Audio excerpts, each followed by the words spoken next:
السلام عليكم ورحمة الله وبركاته. بسم الله الرحمن الرحيم، والصلاة والسلام على أشرف الأنبياء والمرسلين نبينا محمد وعلى آله وصحبه أجمعين. مرحبا بكم جميعا. Bienvenue à tous en cette soirée afin d'évoquer Allah tabaraka wa ta'ala et de se rappeler de cette chose essentielle qui est l'apprentissage des fondements de la sunna, l'apprentissage de al-aqidah.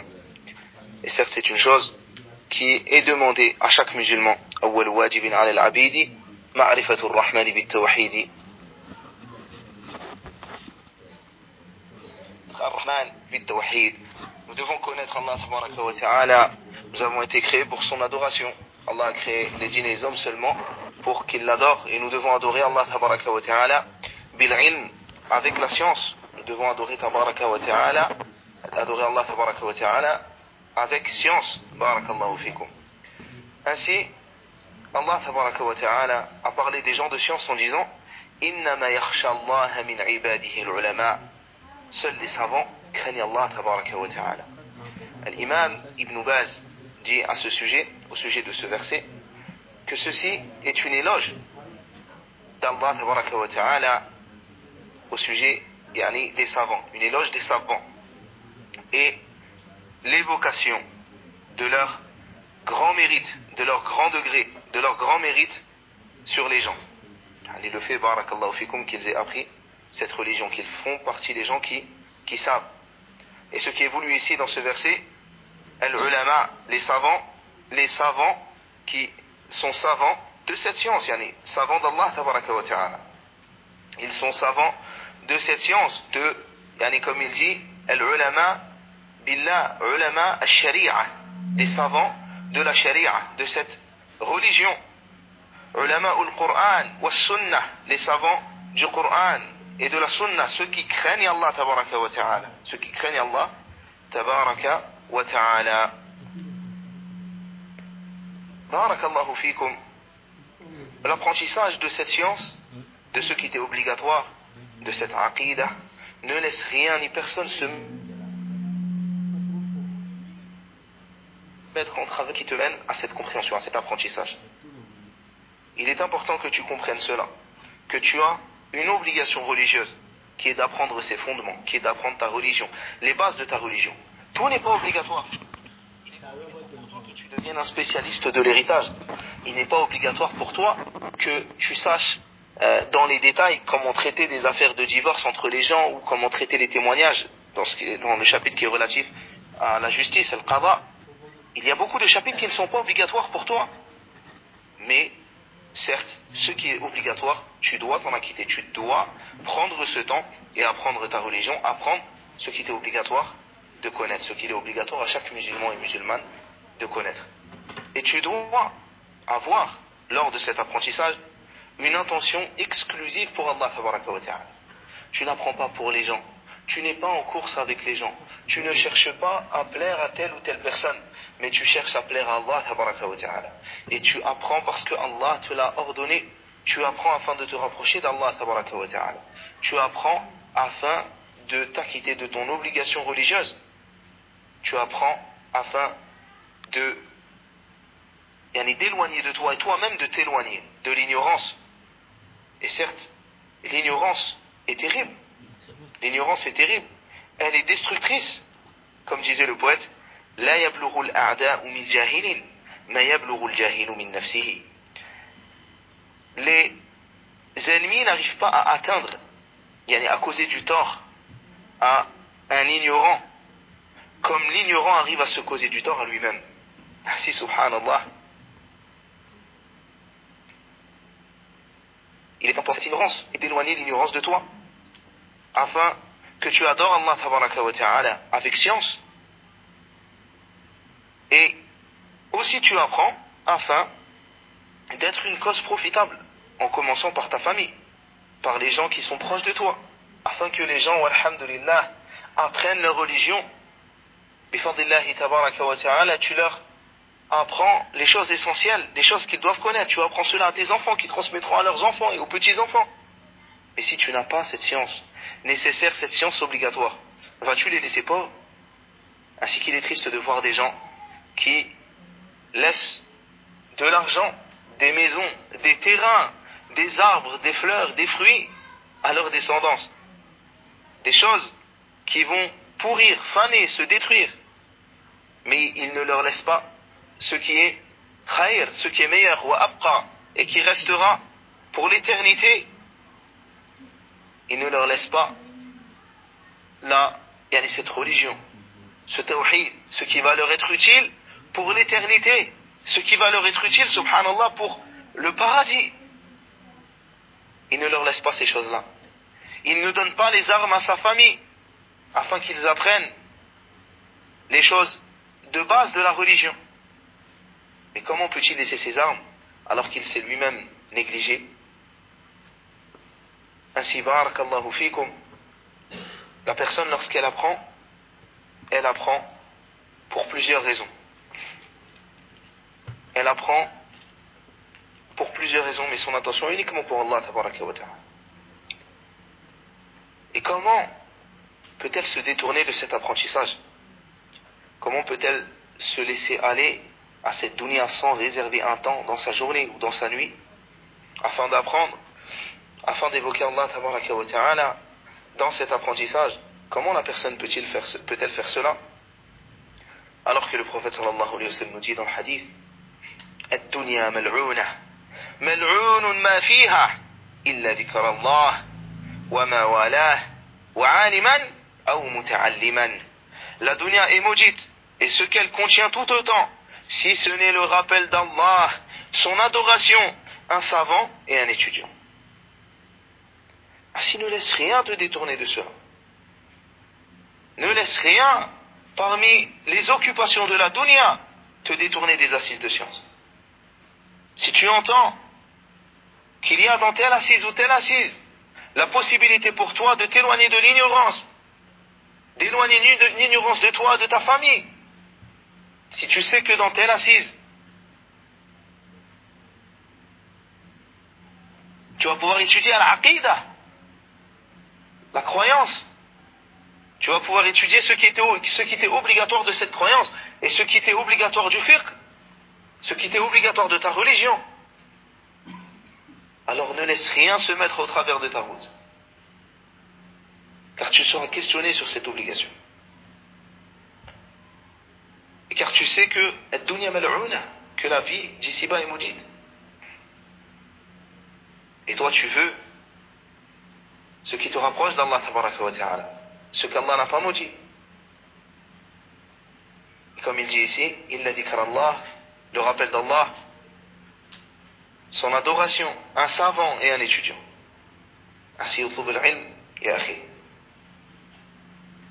Al-Shafi'i disait: كل العلوم سوى القرآن مشغلة إلا الحديث وعلم الفقه في الدين.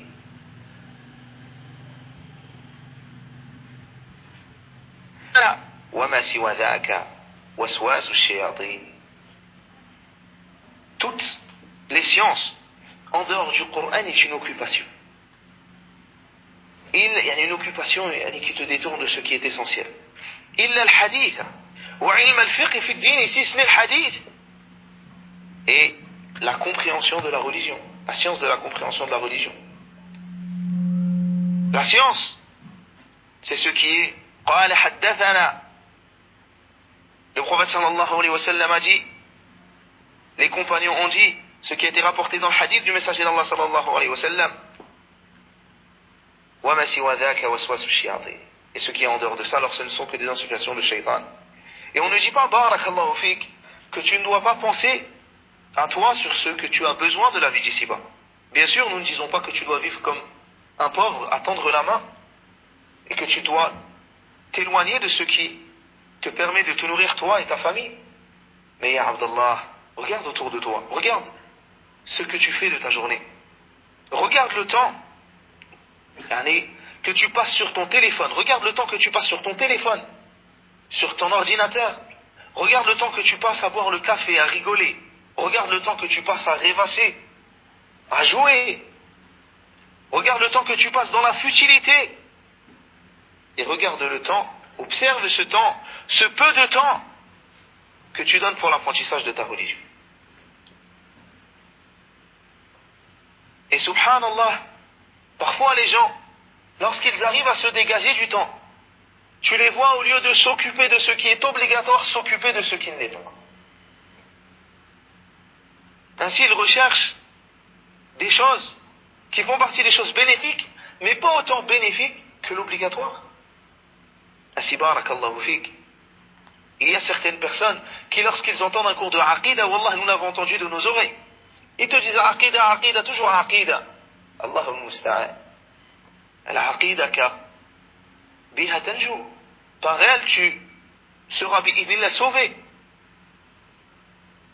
Al-Aqidah, parce que c'est la première chose sur laquelle tu seras questionné.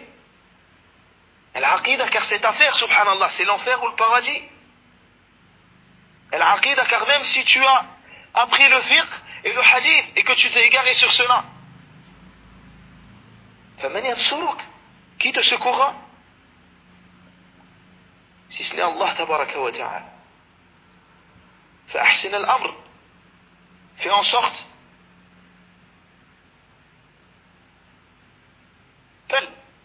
lorsque les vagues viendront frapper la coque du bateau et que tu le verras tanguer et risquer de tomber dans les ténèbres de l'égarement, cette aqidah, cette bonne aqidah sur laquelle tu seras fermement ancré, ça sera, subhanallah, safinatu Nuh, ça sera l'arche de Noé. Lorsque les égarements frapperont à ta porte, à la porte de tes enfants, à la porte de tes voisins, lorsque tu verras autour de toi le mal se propager, tu remercieras Allah tabaraka wa ta'ala an razaqak hadi la aqida, qu'il t'ait donné, qu'il t'ait octroyé cette subsistance, ce tawfiq d'être sur une bonne aqida. Combien, subhanallah, de faqih, de gens qui avaient appris le fiqh sont tombés.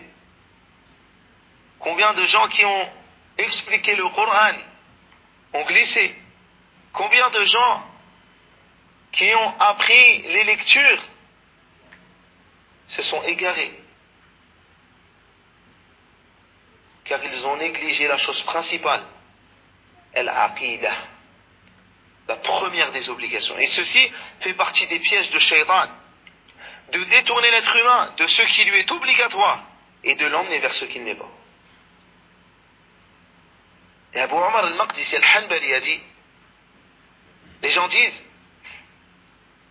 il disait, الناس يقولون لا علم إلا ما دخل مع صاحبه الحمام.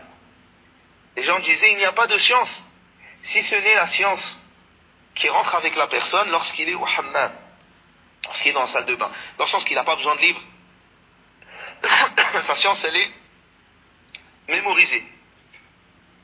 Et lui, il disait, wa ana aqul, et moi je dis, la ilma illa ma dakhala ma'a sahibihi al-qabr. Et moi je dis, il n'y a pas de science si ce n'est celle qui entre avec son compagnon dans la tombe. Il a été rapporté que l'imam al-Shafi'i a dit, et qu'il disait, يعني comme a dit Al-Rabi' يقول سمعت الشافعي مرارا كثيرة يقول ليس العلم ما حفظ ليس العلم ما حفظ العلم ما نفع. La science n'est pas ce qui est appris, la science est ce qui est profitable.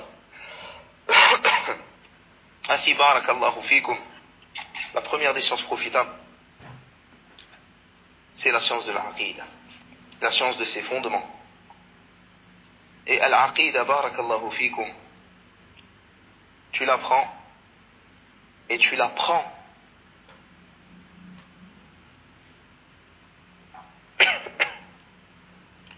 du Coran et de la Sunna, qui sont al-wahyan, ce qu'on appelle al-wahyan, les deux révélations.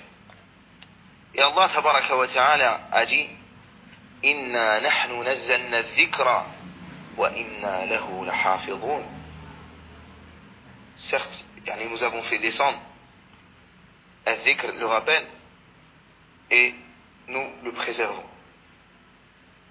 Et ici, ce qu'Allah tabaraka wa ta'ala a préservé, ce n'est pas seulement le Coran, mais c'est al-Qur'an wa sunnah. Le Coran et la Sunna du messager d'Allah sallallahu alayhi wa sallam. وَالسُّنَّةُ تُفَسِّرُ الْقُرْآنَ, comme dit l'imam Ahmed dans Usul al-Sunnah. Et la sunna vient afin d'expliquer le Coran. Et s'il n'y avait pas la sunna, alors nous ne saurions pas comment jeûner, comment prier, comment adorer Allah tabaraka wa ta'ala. Car Allah tabaraka wa ta'ala, dans ses versets, dans sa sagesse, nous a révélé des versets qui ont besoin de l'explication du messager d'Allah sallallahu alayhi wa sallam. Mais certes, il l'a envoyé afin qu'il nous explique, afin qu'il nous détaille, afin qu'il nous apprenne, afin qu'il nous guide. Ainsi nous avons besoin de cette sunnah. Et celui qui a délaissé cette sunnah est semblable à celui qui n'a pas voulu monter dans l'arche de Noé. Et les ulama, les savants à travers les époques, ont œuvré afin que cette sunnah soit transmise. Comme ils ont œuvré afin que les lectures du Coran soient transmises. Pensez-vous que Al-Aqidah est une affaire qui remonte à il y a 100 ans, à 200 ans, à 300 ans, à 400 ans, 500 ans, là? Mais au contraire, cette science a été transmise de rapporteur sûr à rapporteur sûr, a été portée par Al-Udul aux gens sûrs et dignes de confiance, jusqu'à nous soit parvenue à notre époque. Et cette Aqidah restera jusqu'à la fin des temps. Il y aura des gens qui seront sur ce sur quoi était le prophète sallallahu alayhi wa sallam, lui et ses compagnons. Même lorsque les gens se détourneront de cela, il restera toujours un groupe qui sera sur la vérité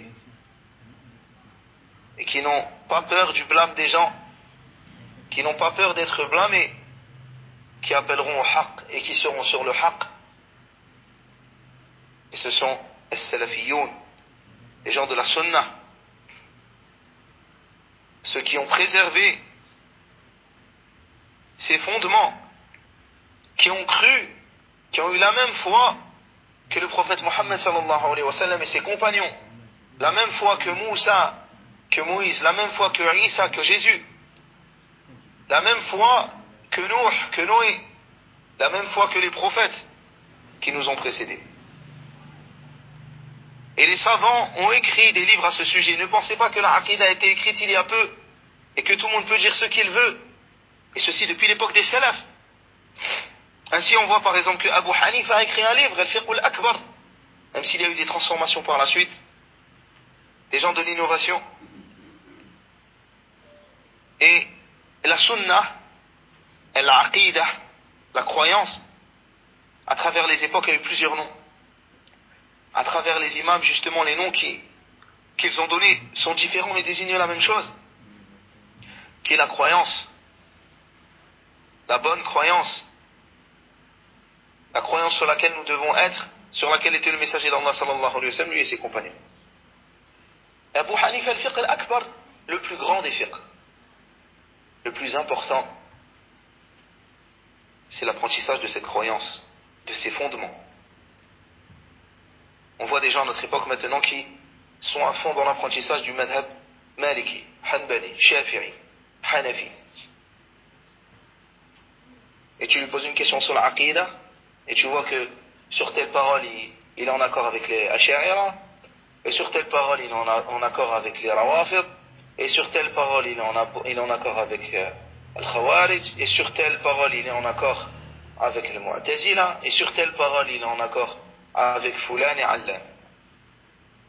Allahu musta'an. Parmi les noms encore, As-Sunnah, comme cela a été écrit par exemple le livre du fils de l'imam Ahmed Abdullah, ou bien de Harb ibn Ismail al-Kirmani, ou bien As-Sunnah, Sharh Sunnah de Al-Muzani, ou d'autres encore parmi les ulama, parmi les savants. Ou encore Al-Iman, la foi, Al-Iman, comme Al-Bukhari ou Muslim. Ou bien Al-Tawhid, comme Ibn Khuzayma. Ou bien Usul al-Sunnah, comme l'imam Ahmed, ou Ibn Abi Zamanin, ou bien Usul al-Sunnah lil-Humaydi, ou bien Usul al-Din. Ala kulli hal, il y a eu plusieurs noms qui désignent la même chose. les fondements de la sunna, le plus grand des fiqh, la croyance, l'iman, la foi, le tawhid. Tous ces noms-là désignent cette croyance. Et il est impératif que tu sois sur cette bonne croyance, que tu sois sur ce sur quoi était le prophète sallallahu alayhi wa sallam et ses compagnons, afin que tu ne fasses pas partie de ceux qui sont privés d'al-hawd, de ceux qui sont privés du bassin. Comme il est rapporté dans le hadith, le prophète sallallahu alayhi wa sallam questionnera auprès de certains qui seront privés du bassin.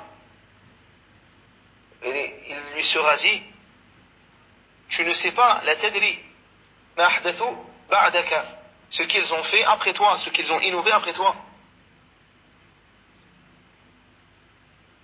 Et le prophète sallallahu alayhi wa sallam nous a informé que cette communauté allait se diviser en 73 sectes. Et cela, barakallahu fikum, concerne les sectes de base, car les sectes sont plus nombreuses que cela. Ils sont plus nombreuses que 73, mais les sectes de base sont de 73. Elles sont toutes dans le feu, si ce n'est une. C'est-à-dire, il y en a 72 qui sont dans le feu, barakallahu fikum, si ce n'est une. Et c'est qui sont ceux qui ne sont pas dans le feu? C'est celle qui est sur ce sur quoi était le prophète sallallahu alayhi wa sallam et ses compagnons. Elle est sauvée du feu. Et c'est pour cela qu'elle est appelée le groupe sauvé. Ils sont appelés al-firqatun najiyah, le groupe sauvé, ou ahlus sunnati wal jama'ah, les gens de la sunna et du groupe. Et ils sont les gens de la sunna et du groupe, même s'ils sont seuls dans un endroit. Fahum ummah, ils sont la communauté. Fahumul jama'ah, ils sont le groupe. Car al-jama'ah, ce sont ceux, yani man wafaq al-haqq, ce sont ceux qui sont en accord avec la vérité, même s'ils sont peu nombreux. Ainsi l'affaire n'est pas dans le grand nombre. Et tous les autres qui ne sont pas sur ce sur quoi était le messager d'Allah sallallahu alayhi wa sallam et ses compagnons sont exposés au châtiment du feu. Parmi elles, certains rentrent dans le feu de par leur mécréance, car leur sectarisme, leur égarement atteint la mécréance. Et d'autres n'ont pas un degré, mais ils rentrent de par leur désobéissance ou perversité. Et toutes ces sectes ne sont pas équivalentes quant à leur entrée en enfer. Et donc on ne doit pas comprendre de ce hadith que tous ces groupes sont des mécréants, comme certains disent, il y en a parmi les gens qui aiment les troubles. Et ils prétendent que ce hadith d'ailleurs est mensonger. Il y a certains parmi les gens de l'égarement qui prétendent que ce hadith est mensonger. Ils disent car il informe que la communauté va en enfer à l'exception d'un groupe. Nous leur disons, non, ce sont vous les menteurs. Le hadith parle de rentrer en enfer et non du fait qu'il soit mécréant. Le mécréant n'entre-t-il pas en enfer? De même que celui ayant commis de grands péchés, ainsi que le pécheur. Donc ils ne sont pas équivalents quant à leur entrée dans le feu. Certains sont des mécréants et d'autres sont des désobéissants. Et ceci donc se fait en fonction de leur déviation. Mais ces gens, soit par ignorance, soit par le peu de la compréhension soit par le peu de compréhension de la religion, ou par le fait qu'ils soient déviés du droit chemin, rejettent ce hadith plutôt que de le comprendre correctement. Et ils disent qu'il ne provient pas du messager d'Allah sallallahu alayhi wa sallam. Et ceci est une erreur. Lorsque les voies de transmission de ce hadith furent rassemblées, il fut prouvé que le hadith était authentique. Et la réalité actuelle nous prouve sa véracité de manière totale. Ainsi, barakallahu fikum, il est important de prendre garde à ces sectes et de comprendre que le manque d'apprentissage de ces fondements, le manque d'apprentissage de cette religion est terrible. Cela peut te conduire à être atteint par les égarements de Daesh ou d'Al-Qaïda, par les égarements des groupes terroristes. Et combien de nos jeunes ou de personnes plus âgées, combien de femmes sont tombées dans les griffes des groupes terroristes de Daesh et d'Al-Qaïda et ont propagé les troubles sur la terre parce qu'ils n'ont pas appris la religion correctement. Combien de gens sont tombés, ont tué des gens parce qu'ils n'ont pas appris la croyance correcte. Et lorsque tu laisses la plante pousser de travers, alors comme il est dur de la remettre droite. Ainsi, subhanallah, faites attention. Votre manque d'apprentissage peut être fatal. Cela peut être la cause d'un divorce, cela peut être la cause d'un vol, cela peut être la cause d'un meurtre, cela peut être la cause du kufr, de la mécréance. Certains, de par leur négligence, sont tombés avec les asha'ira et se sont mis à renier tout en prétendant avoir al-aql, avoir la connaissance. Wahum ahlul jahl wa laysu ahla uqul. Ils sont des gens de l'ignorance et en aucun cas des gens de l'intellect. Ce sont des gens qui ont des intellects malades. Et certains, de par leur manque d'apprentissage, sont tombés avec les rawafid et se sont mis à insulter les mères des croyantes et les meilleurs des hommes, les compagnons du messager d'Allah sallallahu alayhi wa sallam. Certains, de par leur manque d'apprentissage de l'aqida, sont tombés dans les griffes des ikhwan al-muslimin, sont tombés dans les groupes comme le groupe des frères musulmans et ont commencé à semer la corruption sur la terre. Certains, de par leur manque d'apprentissage de l'aqida, sont tombés avec les tablighs et ont commencé à délaisser leur famille et à revenir avec le shirk dans leur demeure. Et la liste est longue. Et c'est pour cela, comme je vous disais tout à l'heure, la yablughu al-a'da'u min jahilin ma yablughu al-jahilu min nafsihi.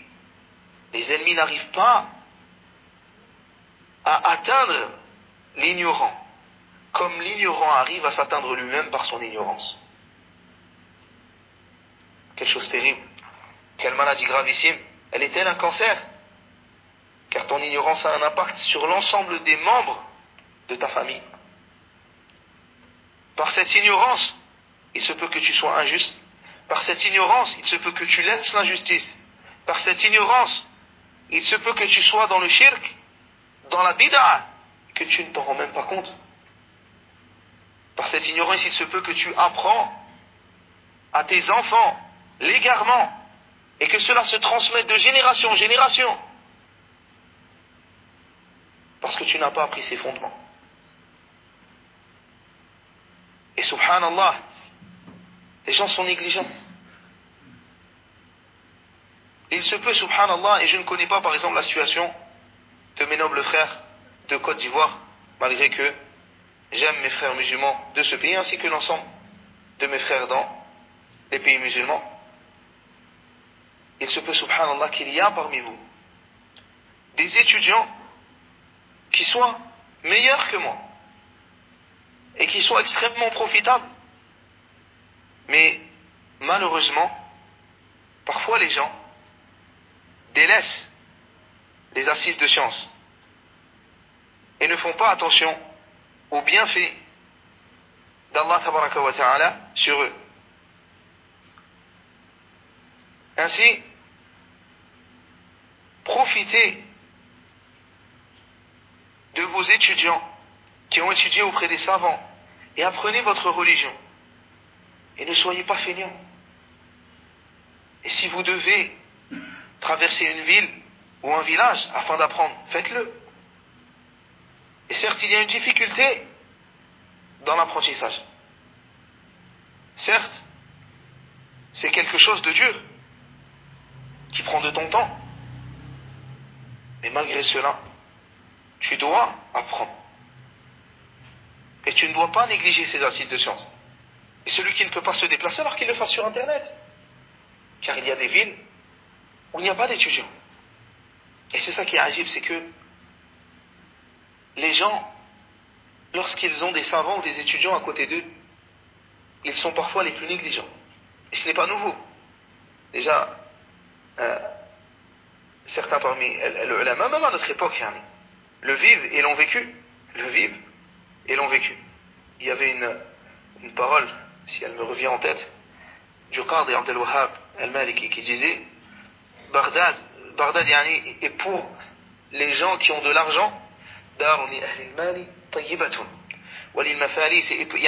C'est pour les gens qui ont de l'argent une demeure certes agréable. Et pour les gens qui n'en ont pas, c'est une demeure difficile, de rudesse. Je marchais dans ces ruelles comme j'étais tel un mushaf, tel un Coran dans la maison de quelqu'un qui n'est pas dans la religion d'Allah. La personne elle ne fait pas attention à ce Coran.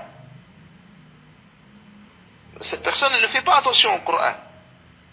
C'est un innovateur ou c'est un kafir, elle ne va pas faire attention au Coran. Et lui il était à Bagdad, comme à ce moment-là. Après il est parti de Bagdad et il est devenu très connu. Les gens s'asseyaient auprès de lui, prenaient la science de lui. Et malheureusement, subhanallah, certains, malgré le fait qu'ils aient la possibilité d'avoir des étudiants salafis sur la sunna, parfois qui sont connus des savants et des étudiants salafis connus des savants, ils sont négligents vis-à-vis d'eux. Alors que, subhanallah, ils sont juste à côté. Et certains sont dans d'autres villes et sont prêts à traverser le pays pour aller s'asseoir auprès d'eux. Et c'est exactement pareil pour les savants. Certaines fois, il y a des savants qui sont à côté de toi, tu ne profites pas. Et ce sont des étudiants étrangers qui viennent profiter. Et il ne fait aucun doute que ceci fait partie des pièges de Shaitan. Car on a tendance à négliger ce qui est à côté de nous. Ainsi, je vous recommande à tous l'étude auprès des ulama, des savants. Et ceux qui n'ont pas accès aux savants directement, l'étude auprès des savants, des étudiants qui ont étudié de longues années auprès des savants.